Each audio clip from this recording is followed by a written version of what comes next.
Deklarasi iman dalam lindungan Allah.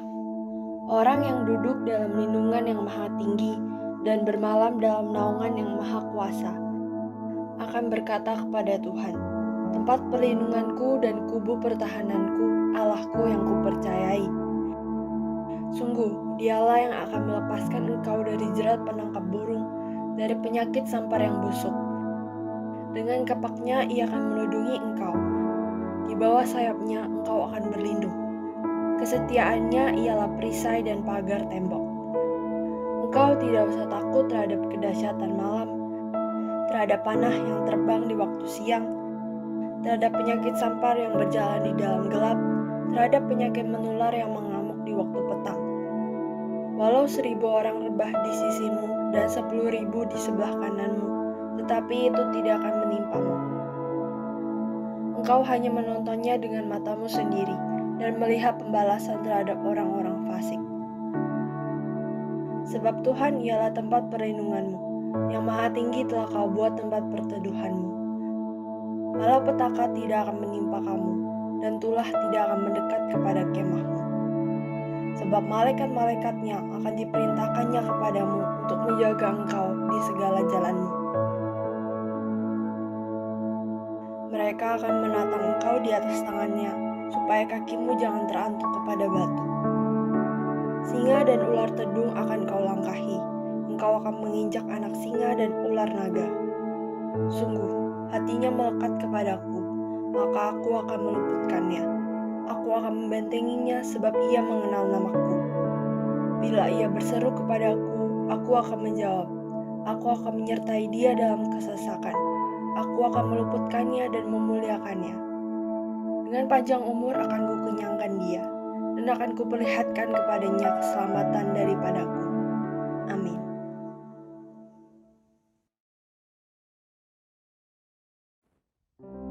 Shalom anak-anak muda, dimanapun kamu berada, gue percaya pasti kita mau siapin yang terbaik buat Tuhan, amin. Yuk sama-sama gue mau undang setiap kita untuk pejamkan setiap mata kita.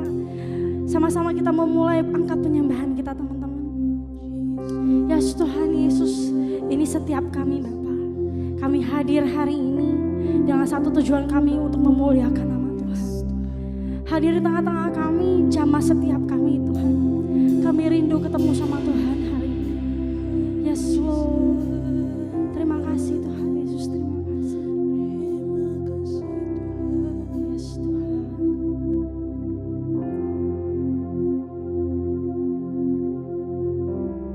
Kasih setiamu yang ku rasakan lebih tinggi dari langit biru. Kebaikanmu yang telah kau nyatakan lebih dalam dari lautan. Katakan berkatmu yang telah ku terima sempat membuatku terpesona. Apa yang tak pernah kupikirkan, itu yang kau sediakan bagiku. Sama-sama kita katakan, siapakah aku ini Tuhan? Yes Tuhan, jadi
kasih setiamu Tuhan. Yesus kami Tuhan. Siapakah kami Tuhan, jadi biji matamu Jesus.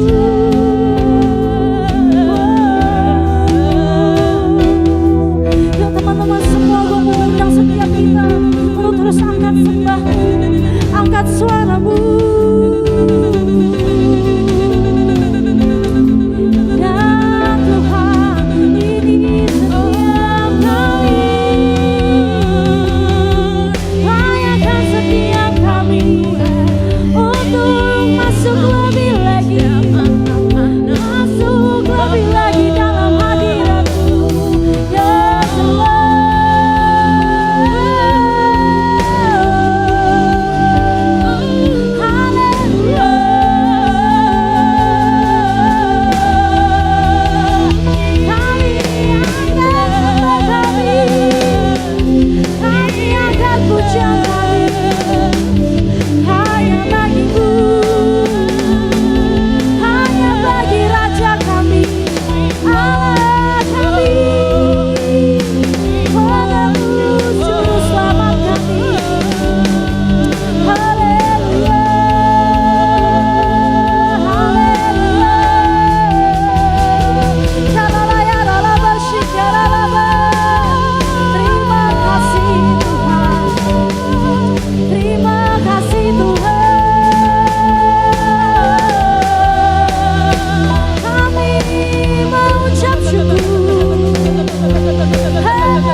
muda turun atas setiap kami Tuhan.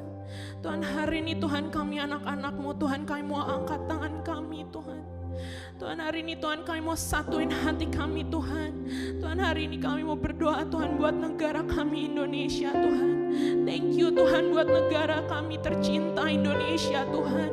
Tuhan, kalau misalnya Engkau lagi lihat Tuhan, ada masa pandemi Tuhan, ada struggle Tuhan, kami lagi ngalamin masa pandemi Tuhan yang begitu berat Tuhan. Tapi kami yakin dan percaya Tuhan, Indonesia bersamamu Tuhan, bisa melewati segalanya Tuhan. Indonesia bersamamu Tuhan, yang korupsi Tuhan Kau yang patahin di dalam nama Tuhan Yesus. LGBT Tuhan, roh-roh apapun Tuhan, kami tolak, kami hancurkan di dalam nama Tuhan Yesus Tuhan.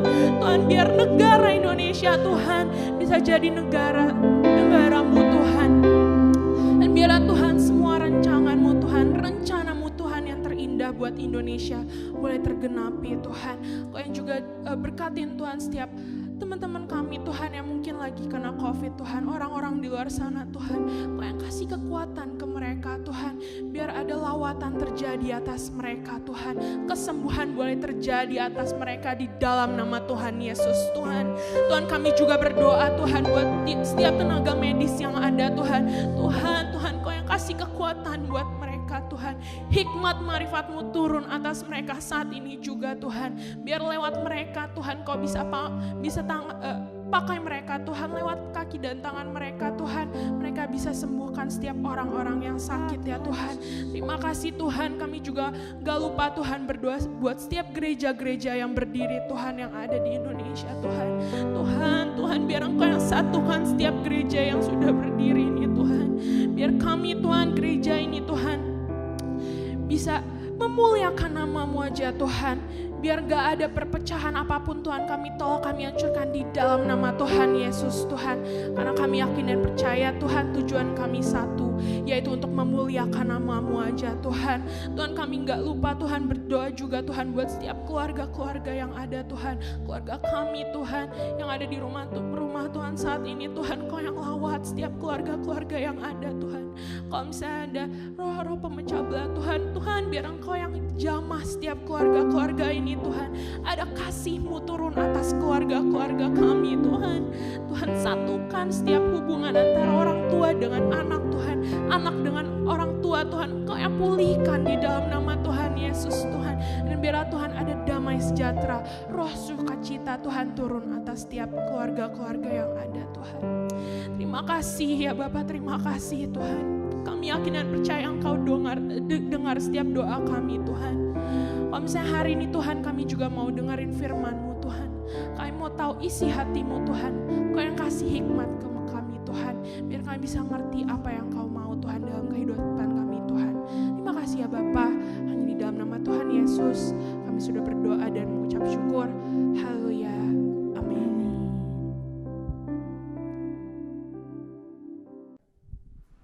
Shalom, di sini Triumph Saturday. Mari sebelum kita mendengarkan firman Tuhan, sama-sama kita berdoa terlebih dahulu. Bapa di dalam surga, kami mengucap syukur Tuhan untuk kebaikan dalam kehidupan kami. Kalau hari ini Tuhan masih izinkan kami untuk berkumpul Tuhan, memuji menyembah Engkau, dan hari ini kami duduk diam untuk mendengarkan apa yang menjadi isi hati Tuhan bagi kami. Kami berdoa Tuhan, biar hari ini Kau membaca tanah hati kami, siapkan hati kami Tuhan untuk menerima kebenaran firman. Karena kami tahu kami tidak bisa hidup tanpa Engkau. Hari ini Roh Kudus, urapi kami semua agar kami bisa menangkap dengan jelas pesan dalam kehidupan kami. Kami berdoa Tuhan, biar hari ini Tuhan kami diubahkan oleh kebenaran firman-Mu, paradigma kami diubahkan oleh kebenaran firman-Mu Tuhan. Terima kasih, berbicaralah kami siap untuk mendengar. Dan Tuhan Yesus, kami berdoa, sama-sama kita katakan amin. Puji Tuhan, teman-teman sekalian, tanpa terasa kita sudah hampir menutup tahun 2021. Waktu berjalan dengan begitu cepat, dan hari ini kita ada di bulan Desember, setelah kita merayakan Natal. Nah, hari ini saya secara spesifik mendapatkan sebuah pesan yang Tuhan taruh dalam hati saya yang saya ingin berbagi buat teman-teman sekalian, sebuah kata, yaitu mindset atau pola pikir teman-teman sekalian. Hari ini sama-sama kita buka yuk dalam Roma pasal ke-12 ayat yang kedua. sebuah ayat yang sangat terkenal sekali, yang sering kita baca. Namun hari ini kita sama-sama ingin coba untuk renungkan kembali apa yang Tuhan ingin katakan kepada kita.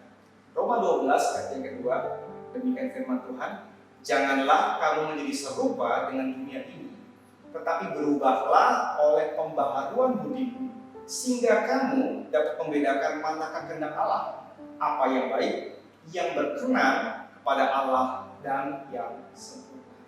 Nah, teman-teman terkasih, saya percaya bahwa kita sering dengar ayat ini, tapi hari ini saya ingin sampaikan ada satu hal yang Tuhan ingin kita ketahui, bahwa sebagai orang percaya, kita diminta Tuhan untuk terus senantiasa dari hari ke hari memperbaharui apa yang disebut dengan pola pikir.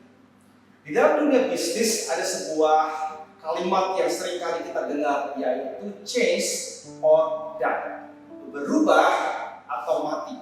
Dengan kata lain, orang mulai berkata begini, jika kita hidup statis, jika kita hidup biasa-biasa saja, jika kita hidup mengikuti arus yang saat ini sedang ada, tapi kita tidak mau berubah menuju arah yang lebih baik, maka satu hari kelak kita akan tertinggal, dan pada akhirnya semua yang kita kerjakan ini tidak akan dapat menghasilkan apa-apa. Kita mendengar ada begitu banyak perusahaan-perusahaan yang selama pandemi pada akhirnya harus menutup bisnisnya. Kita dengar juga perusahaan-perusahaan besar mulai melakukan reorganisasi. Kita dengar banyak perusahaan yang pada akhirnya yang dulu jaya dengan produk andalan mereka, tapi ternyata ketika krisis mulai terjadi, ketika perubahan zaman mulai bergeser dari satu titik menuju titik yang baru, kita masuk industri 4.0, teman-teman sekalian, segala sesuatu mulai tidak sama lagi. Ya, saya ingat suatu hari saya ngobrol dengan anak saya. Di sekolah dia belajar mengenai namanya peranan robotik, teman-teman sekalian, dan otomasi. Ya, bagaimana dunia saat ini sedang mulai shifting, berpindah dari pekerjaan yang dilakukan oleh manusia mulai dilakukan oleh namanya komputer, mulai dilakukan oleh yang namanya robot. Ya, termasuk dalam banyak hal, teman-teman sekalian. Itu sebabnya kita harus terus-menerus mengupgrade diri kita, memperbaharui pola pikir kita. Kalau kita menjalankan bisnis kita menjalankan usaha kita menjalankan hari-hari seperti biasa, tanpa ada sebuah intensi untuk kita berubah menuju arah yang lebih baik, maka kita akan tertinggal. Saat ini semua usaha bergeser menuju namanya aplikasi, teman-teman sekalian. Saya percaya kalau kita tes handphone kita, pasti ada begitu banyak aplikasi terkait dengan keuangan, terkait dengan katakanlah hiburan, terkait dengan katakanlah pemesanan makanan, transportasi dan sebagainya. Semua mulai bergeser menuju namanya apps, teman-teman sekalian. Segala sesuatu sekarang menuju ke arah era digitalisasi, menuju ke arah yang namanya era teknologi, teman-teman.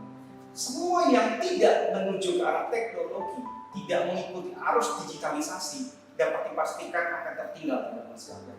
Nah, itu kalau kita bicara mengenai dunia usaha, teman-teman. Tapi hari ini bagaimana kalau kita bicara sebuah aspek yang lebih penting daripada cuma sekedar bicara mengenai usaha, yaitu kehidupan rohani kita. Pada waktu kita bertobat menerima Tuhan Yesus, saya percaya kita semua sudah menerima Tuhan Yesus, teman-teman sekalian, kita diselamatkan. Roh kita ya telah diperbaharui oleh Kristus. Yesus mati di kayu salib yang menebus dosa-dosa kita menjadi ciptaan yang baru, teman-teman sekalian. Tetapi di dalam proses menjadi ciptaan yang baru tersebut, setiap harinya ya, kita menghadapi sebuah medan peperangan yang sangat besar, yaitu yang namanya pikiran. Nah, karena itu penting buat kita untuk terus memperbaharui pikiran kita dari hari ke hari, terus di-adjust, terus direposisi, melakukan alignment dengan frekuensi surga, supaya kita bisa menjadi serupa seperti dengan Kristus, baik dalam perkataan kita, dalam tingkah laku kita, dan juga termasuk dalam pola pikir kita. Nah, hari ini saya ingin bicara sebuah pesan tentang mindset, bahwa kita perlu berubah, kita perlu memiliki sebuah paradigma yang baru dalam kehidupan kita, untuk kita bisa menjadi seperti apa yang Tuhan mau, supaya kita bisa membedakan mana yang namanya the will of God, kehendak Allah, mana yang baik, ya, mana yang berkenan, dan mana yang sempurna. Hal pertama yang saya ingin share dengan teman-teman sekalian GCI Youth Raya pada hari ini adalah mari kita berubah, mari kita bergeser, mari kita shifting dari yang namanya memiliki scarcity mindset menuju kepada yang namanya abundant mindset. Saya ulangi, kita perlu memiliki sebuah pergeseran, sebuah shifting, naik ke level yang baru menuju sebuah dimensi yang lebih tinggi dari yang namanya memiliki scarcity mindset bergerak menuju kepada yang namanya abundant mindset, teman-teman sekalian. Nah, orang yang memiliki scarcity mindset, teman-teman, dia akan selalu hidup di dalam yang namanya ketakutan. Orang yang punya scarcity mindset, dia hidupnya selalu khawatir, teman-teman sekalian. Ya, dia akan selalu merasa tidak pernah cukup dengan apa yang dia miliki. Itu orang yang hidup di dalam scarcity mindset. Dia suka membanding-bandingkan dengan orang lain, melihat keadaan diri sendiri. Kenapa orang lain lebih baik dibanding saya? Kenapa saya tidak memiliki hal seperti teman-teman di sekeliling saya? Banyak orang yang hari-hari terakhir ini, mereka hidup terjebak di dalam sebuah penjara yang namanya adalah mindset yang serba berkekurangan. Selalu merasa kayaknya tidak punya, selalu merasa kayaknya tidak mampu, selalu merasa kayaknya tidak bisa melakukan apa-apa. Hari ini saya ingin beritahu buat teman-teman sekalian bahwa kebenaran firman Tuhan hari ini datang untuk memerdekakan kita, supaya kita tidak lagi terbelenggu, kita tidak lagi dipenjara dengan yang namanya scarcity mindset, tapi kita memiliki yang namanya abundant mindset. Mentalitas kita harus berubah, teman-teman sekalian. Memasuki tahun 2022 yang baru nanti, kita harus sama-sama memperlengkapi diri kita dengan sebuah pemikiran yang baru, bahwa saya hidup tidak lagi harus melihat kepada diri saya yang merasa serba berkekurangan, serba tidak punya, serba kekhawatiran penuh memandang hari esok. Tapi kita harus bergeser masuk kepada yang namanya mindset abundant, teman-teman sekalian. Ya, nah, scarcity mindset tersebut dia akan punya pola, teman-teman. Dia akan punya pattern yang saya ingin teman-teman ketahui. Orang dengan scarcity mindset, yang pertama dia akan hidup dengan ketakutan. Garis bawahi, orang yang hidup dengan scarcity mindset, dia akan hidup dengan ketakutan. Takut apa? Takut dalam segala hal mungkin. Ya, saya yakin bahwa kita hidup sebagai manusia tentu tidak pernah luput dari rasa takut. Tapi orang yang punya scarcity mindset, dia punya pemikiran serba takut, teman-teman sekalian. Ya, wajar kalau kita hidup ada ketakutan karena kita manusia terbatas. Itu sebabnya Tuhan mengajar kita untuk senantiasa bergantung kepada Dia yang tidak terbatas, infinite. Ya, teman-teman sekalian, orang punya mindset yang scarcity, dia takut memandang hari esok. Dia takut bagaimana kalau saya nggak lulus ya? Bagaimana kalau saya lulus tapi nilai saya jelek? Bagaimana kalau saya tidak bisa mendapatkan pekerjaan yang baik? Bagaimana kalau sakit penyakit saya tidak sembuh? Bagaimana kalau saya tidak bisa mendapatkan jodoh? Bagaimana kalau misalnya katakanlah saya nanti suatu hari kelak harus keluar dari tempat kos saya karena saya tidak punya uang untuk membayar uang kos saya? Ada begitu banyak pikiran-pikiran yang membuat kita akhirnya terpenjara dengan sebuah pola yang namanya scarcity mindset. Kita tahu. Nah, tapi ketakutan tersebut tidak berhenti di situ. Orang yang punya scarcity mindset, dia naik ke level yang lebih bawah lagi, yang namanya anxiety. Teman-teman sekalian, anxiety itu adalah begini. Orang itu khawatir, terus-menerus khawatir, penuh dengan ketakutan, dan pada akhirnya kekhawatiran yang terus-menerus itu dapat mempengaruhi mental health dia. Jadi anxiety disorder. Ya, orang ini punya ketakutan yang luar biasa, ya, sehingga segala sesuatu yang dia lakukan tersebut membuat dia pada akhirnya mempengaruhi kesehatannya, ya, detak jantungnya, tekanan darahnya, segala sesuatu. Cuma karena dia berpikir.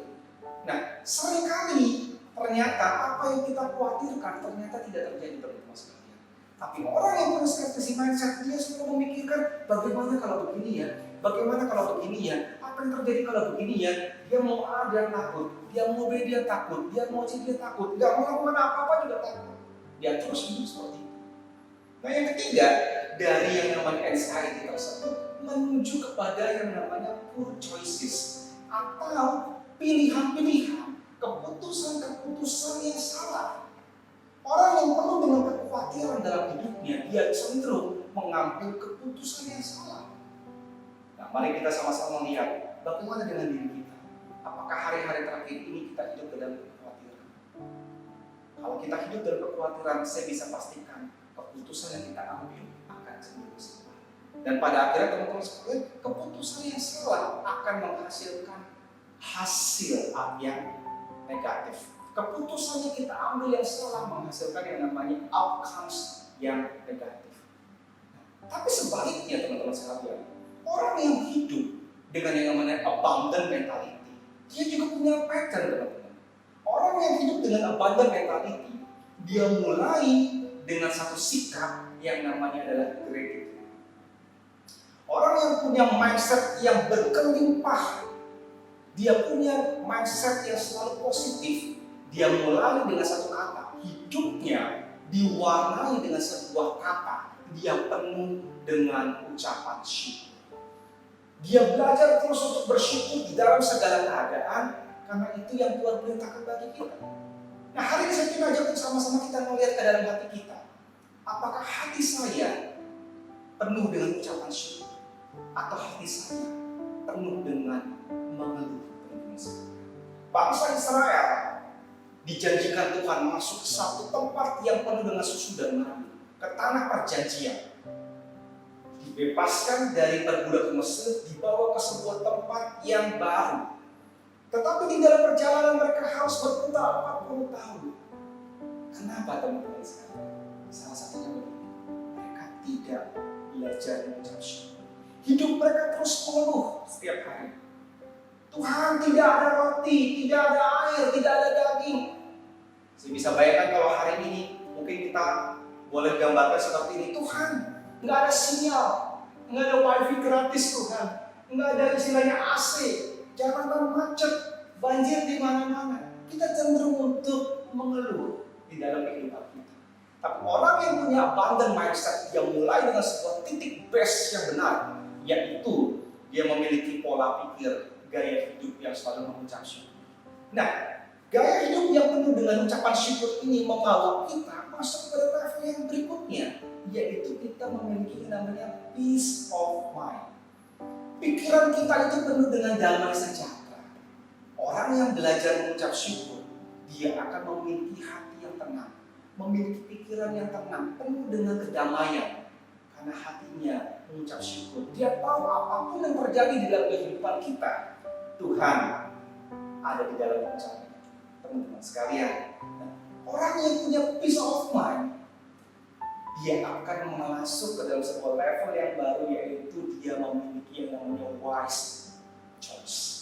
Keputusan-keputusan yang bijaksana. Kalau tadi kita lihat orang yang punya pola pikir yang scarcity mindsetnya, orang abundant punya yang namanya wise choice, ya, antara poor choice dengan wise choice. Dia punya hikmat untuk menentukan mana yang benar.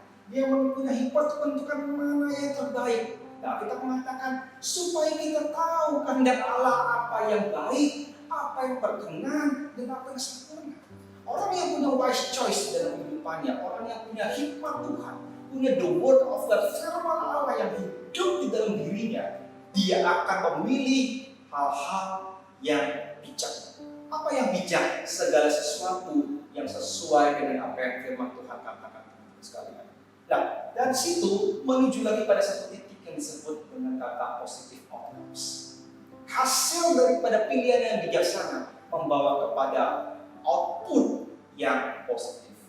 Mari kita lihat sebuah ayat di dalam Matius pasal 6 ayat 33, sebuah ayat yang sangat terkenal sekali.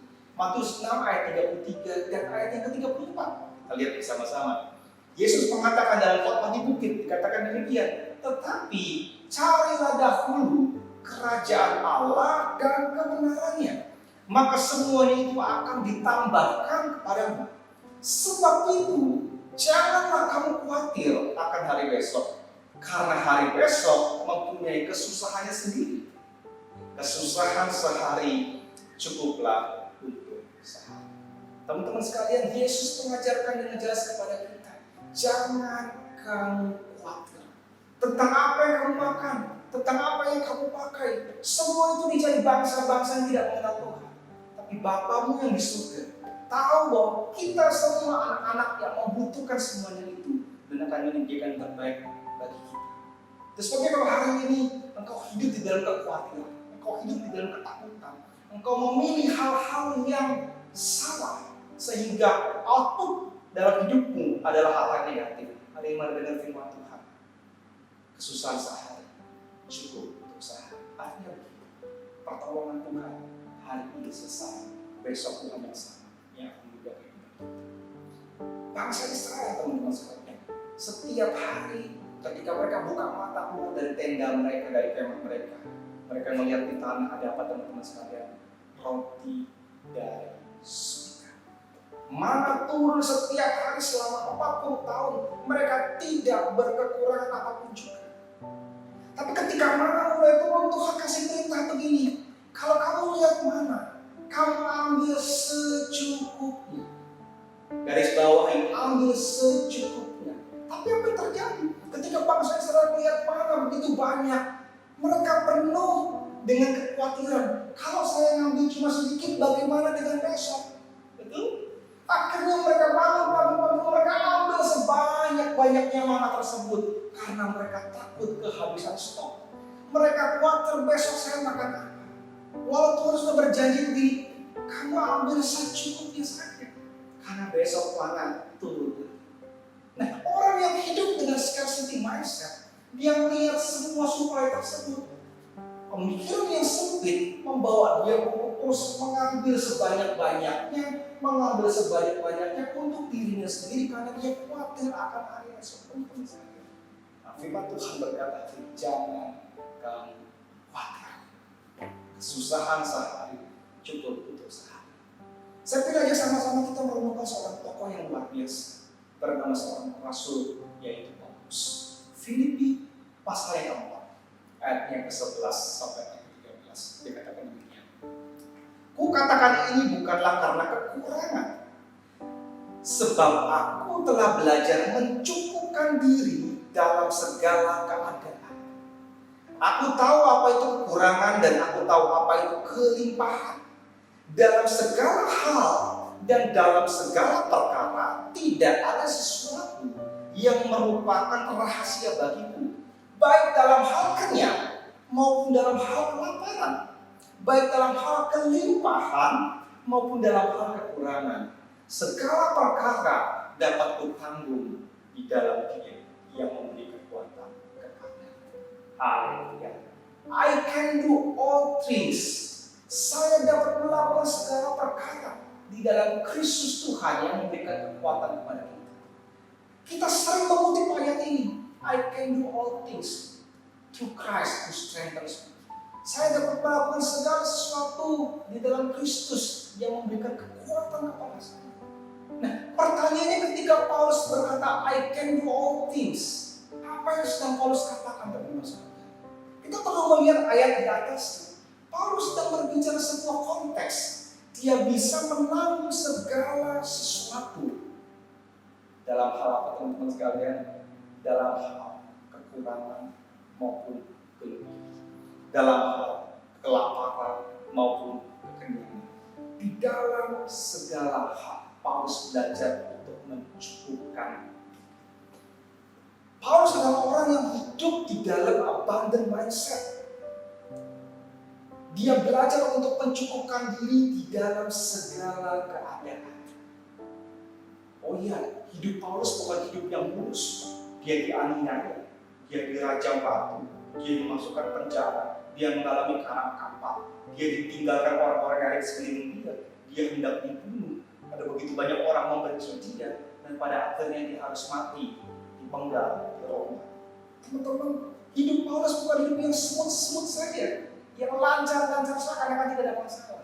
Tapi Paulus berkata begini, sekalipun dia melewati begitu banyak hal up and down, I can do all things through Christ who strengthens me. Segala perkara dapat dia tanggung dan kita tanggung di dalam Dia yang memberikan kekuatan kepada kita. Itu sebabnya mari hari ini sama-sama kita melihat orang yang punya abundant mindset, hidupnya penuh dengan ucapan syukur. Kita Filipi ditulis Paulus di mana? Ketika dia ada di dalam penjara. Ya, Paulus tulis kata-kata ini di dalam segala hal dia sedang ada di penjara, teman-teman sekalian. Tetapi dia belajar mencukupkan. Orang yang punya abundant mindset sama berkata, dia percaya bahwa Tuhan sanggup untuk mencukupkan kebutuhannya. Karena dia percaya Tuhan yang tidak terbatas, Tuhan yang berkelimpahan dalam segala sesuatu, Tuhan yang begitu kaya di dalam rahmat-Nya, kaya di dalam perbuatan yang ajaib, yang berkelimpahan semua resources-Nya ada di dalam kita untuk memberikan kepada kita lebih daripada apa yang kita pikirkan. Dengan sebuah tujuan, yaitu kita menjadi saluran berkat. Nah, orang punya abundant mindset, dia tahu pasti bahwa Tuhannya pasti akan memelihara, Tuhannya akan mencukupkan kebutuhannya, supaya dia juga bisa menjadi saluran berkat bagi orang lain. Teman-teman terkasih, poin yang terakhir, mari kita bergeser dari sekedar memiliki scarcity mindset kepada yang namanya abundant mindset. Kita berubah, poin kedua, shifting dari yang namanya ownership mindset menuju kepada yang namanya stewardship mindset. Saya ulang, bergeser, berpindah, naik level, diperbaharui pola pikirnya dari yang namanya ownership mindset menuju kepada yang namanya stewardship mindset. Apa maksudnya teman-teman sekalian? Banyak orang dalam kehidupan ini terjebak dengan sebuah penjara pikiran bahwa segala sesuatu yang saat ini ada di dalam kehidupannya adalah miliknya. Oh, ini handphone saya, oh ini laptop saya, oh ini mobil saya, ini uang saya, ini harta saya. Kita berpikir bahwa segala sesuatu yang kita miliki itu adalah milik kita. Tapi hari ini firman Tuhan berkata, Dia mengatakan kepada kita segala sesuatu yang Tuhan berikan dalam kehidupan kita itu adalah titipan penting sekali. Kita hanya dipercaya Tuhan untuk mengelola. Itu sebabnya mentalitas atau mindset kita harus mulai bergeser bahwa ini bukan punya saya, tapi saya hanya dititipkan Tuhan untuk mengelola. Bagaimana dengan teman-teman sekalian? Jika engkau diberikan uang oleh orang tua, jika engkau diberikan properti oleh orang tuamu, berupa handphone, berupa laptop, berupa mobil, apakah engkau berkata, oh ini punya saya? Mari dengar baik-baik. Segala yang kita miliki itu merupakan titipan Tuhan yang diberikan melalui orang tua kita. Maka daripada itu teman-teman sekalian, sebuah mindset yang bergeser bahwa kalau saya bukan memiliki ini semua, saya hanya pengelola, maka saya harus mengelola ini dengan sebaik-baiknya. Buat teman-teman yang bekerja, jika kau hari ini dipercayakan Tuhan sebuah posisi di perusahaan, jika kau hari ini memiliki sebuah bisnis yang kau kembangkan sendiri beserta dengan keluargamu atau mungkin dengan partner usahamu, mari dengar baik-baik, semua yang kau sedang kerjakan itu adalah titipan Tuhan. Itu sebabnya mari bertanggung jawab dengan segala sesuatu yang Tuhan percayakan kepada kita. Kalau kau diberikan oleh perusahaanmu sebuah fasilitas kendaraan, mari jaga. Karena itu bukan milik kita. Kita hanya dipercayakan. Kita hanya diberikan anugerah untuk menikmati. Sebuah karunia untuk menikmati. Nah, teman-teman sekalian, di dalam mengelola kehidupan ini ada 4 hal yang perlu saudara kelola. Yang pertama adalah begini, you must be a good steward. Engkau harus jadi seorang pengelola yang baik dalam mengatur yang namanya waktu. Katakan bersama saya, mengatur waktu. Ada banyak orang burnout. Ada banyak orang yang mengalami kelelahan dalam kehidupan ini. Ya, hidup penuh dengan tekanan. Pandemi telah menghancurkan begitu banyak usaha, menghancurkan begitu banyak rencana, merenggut begitu banyak hal dalam kehidupan kita. Orang-orang kita kasihi, mimpi-mimpi kita. Banyak hal telah terjadi shifting dalam waktu 2 tahun terakhir ini karena pandemi. Itu semua membuat orang lelah dan berat. Dan pada akhirnya berkata, Tuhan cukuplah Tuhan. Saya udah gak mau gereja lagi. Tuhan cukuplah Tuhan, saya udah gak mau pelayanan lagi. Kita mulai mengalami sebuah titik di mana kita lelah. Tapi sebenarnya kelelahan tersebut terjadi karena kita gagal mengelola 4 hal yang saya sampaikan buat teman-teman. Yang pertama, time, yaitu waktu. Kalau engkau gagal mengelola waktu dengan baik, itu akan membawa engkau kepada sebuah titik di mana engkau berada. Kita gak bisa manage waktu dengan baik. Segala sesuatu kita terima, segala sesuatu kita tunda-tunda, segala sesuatu pada akhirnya membawa kita menunda membawa kita mengambil semuanya. Kita takut kita nggak bisa memiliki. Dan itu membawa kita pada sebuah titik akhirnya kita berdoa. Waktu kita cuma 24 jam. Semua orang memiliki waktu yang sama. Tapi karena kita tidak bisa mengelola waktu yang baik, mengakibatkan kita pada akhirnya mengalami burnout. Yang kedua, yang engkau dan saya harus belajar untuk olah adalah yang namanya talent, teman-teman sekalian. Talent merupakan sesuatu yang kita harus kelola. Nah, banyak orang burnout dalam hidupnya, banyak bisnis gagal, banyak pelayanan gagal karena mereka tidak mengelola talent dengan baik. Kalau engkau diberikan sebuah talenta Tuhan untuk menyanyi, tapi engkau berpikir, oh saya tidak hanya mau menyanyi, saya ingin menjadi seorang pemain musik, sementara mungkin skill kita bukan di situ. Kita memaksakan talent kita untuk melakukan sesuatu yang bukan apa yang Tuhan berikan buat kita. Itu mengakibatkan kita akan mengalami burnout. Tuhan menciptakan kita sebagai tubuh Kristus diperlengkapi dengan skill yang berbeda-beda, karunia yang berbeda-beda dengan satu tujuan, kita saling melengkapi. Hari ini kalau engkau berkata, Tuhan, saya mengalami burnout, jangan-jangan engkau tidak menggunakan talentamu dengan semaksimal mungkin, tapi engkau mencoba untuk menjadi orang lain.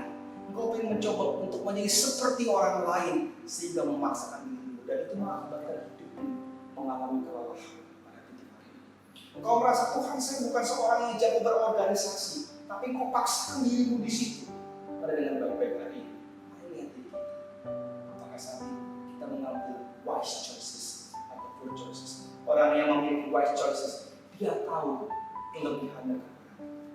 Yang ketiga, teman-teman, yang kita harus kelola adalah yang namanya treasure, yaitu harta, ya, yaitu kekayaan, yaitu uang yang Tuhan berikan dalam kehidupan kita melalui perusahaan kita, tempat kita bekerja, melalui orang tua kita.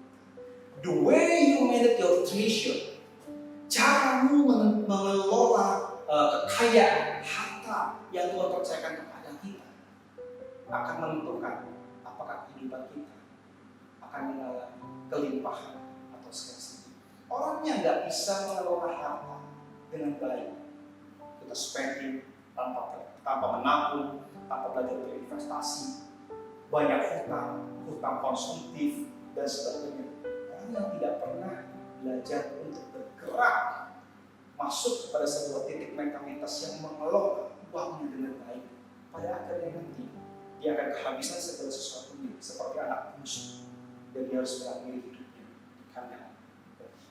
Teman-teman, mari belajar.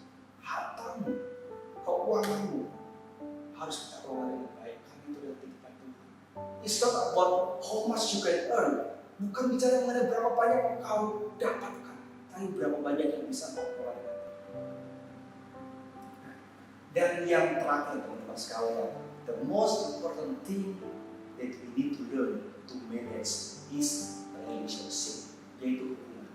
Hal terakhir yang saya ingin sampaikan buat teman-teman sekalian, kalau ada hal yang penting yang perlu kita manage dengan baik, itu adalah hubungan dengan siapa? Hubungan dengan orang-orang yang ada di sekeliling kita, hubungan dengan orang tua kita, hubungan dengan teman-teman di kantor kita, teman-teman di kampus kita, teman-teman sepelayanan kita, teman-teman yang ada di komsel. Kalau kau sudah berkeluarga, mungkin dengan anak-anakmu. Kalau mungkin kau memiliki keponakan, juga dengan keponakan kau saudaranya. The way you manage your relationship akan menentukan apakah engkau akan mudah bertahan. Orang yang gagal membangun hubungan, orang yang gagal mengelola hubungan yang Tuhan percayakan kepadanya, akan membawa dia pada akhirnya mudah bertahan. Engkau gak punya hubungan yang baik dengan orang tuamu, pada akhirnya semua itu akan membawa kau kepada fear, anxiety, poor choices, and negative outcomes. Kau yang gak punya hubungan yang baik dengan pemimpinmu di perusahaan, teman-temanmu yang ada di sekelilingmu, pelayananmu, keluargamu, apapun itu, termasuk di gereja. Kalau kau tidak belajar mengelola hubungan tersebut, engkau akan mudah mengalami burnout. Hari ini tentu sekali Tuhan pilih kita belajar sama-sama. Karena kita diberikan kepada Tuhan kemampuan sebagai seorang pengelola. Tuhan ciptakan Adam dan Hawa, dia kasih sebuah mandat budaya yang begitu besar. Untuk apa? mengelola, memanage bumi ini. Tuhan berikan sebuah perintah kepada kita, mari bergerak. Dan segala mindset outcome kita adalah sebagai pemimpin kita kehidupan. Teman-teman sekalian, mari berubah sama-sama. Itu butuh waktu. Dan cara kita berubah adalah dengan kita dekat dengan Tuhan. Mari ambil waktu terus setiap hari baca firman Tuhan. Itu akan mengadjust kita, membuat kita align dengan frekuensi surga setiap hari, supaya setiap hari kita diubahkan sampai dengan hari memiliki pikiran seperti Kristus. Selamat menyambut Natal. Tuhan Yesus memberkati. Mari kita berikan kepada kita. Bapa di dalam surga, kami bersyukur untuk hari ini, untuk sebuah pesan yang Tuhan lepaskan dalam roh kami, bahwa hari ini kami semua diajar Tuhan untuk bisa memiliki mindset yang benar di depan kami, mindset yang sesuai dengan apa yang Tuhan inginkan, bahwa kami semua di sini harus punya abundant mindset. Kami nggak perlu khawatir akan hari esok, kami nggak perlu khawatir dengan masa depan, karena kami tahu Tuhan yang tidak terbatas memberikan sebuah janji pemeliharaan pencukupan agar kami bisa juga menjadi seorang yang berkeberkahan. Dan yang kedua, Tuhan mengingatkan kami pada malam hari ini untuk kami menjadi orang-orang yang belajar mengelola semua yang Tuhan percayakan di tangan kami. Itu adalah titik. Ajar kami menjadi pengelola yang baik. Terima kasih Tuhan. Hamba-Mu selesai berbicara.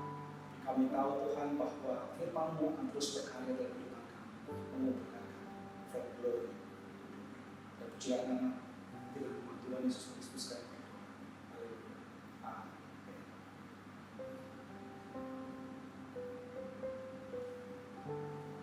Mari sama-sama kita angkat hati kita untuk kita berdekat dengan Tuhan. Angkat dua tanganmu dan angkat hati. Kekasih-kekasih Tuhan, biji mata Tuhan, pulanglah dengan bau berkat yang berlimpah-limpah daripada Bapa di surga, melalui Putra yang tunggal itu Tuhan Yesus Kristus, dan persekutuan yang manis dengan Roh Kudus menyertai kita semua mulai hari ini sampai Tuhan Yesus datang menjemput kita, bahkan sampai selama-lamanya. Yang diberkati sama-sama kita katakan amin.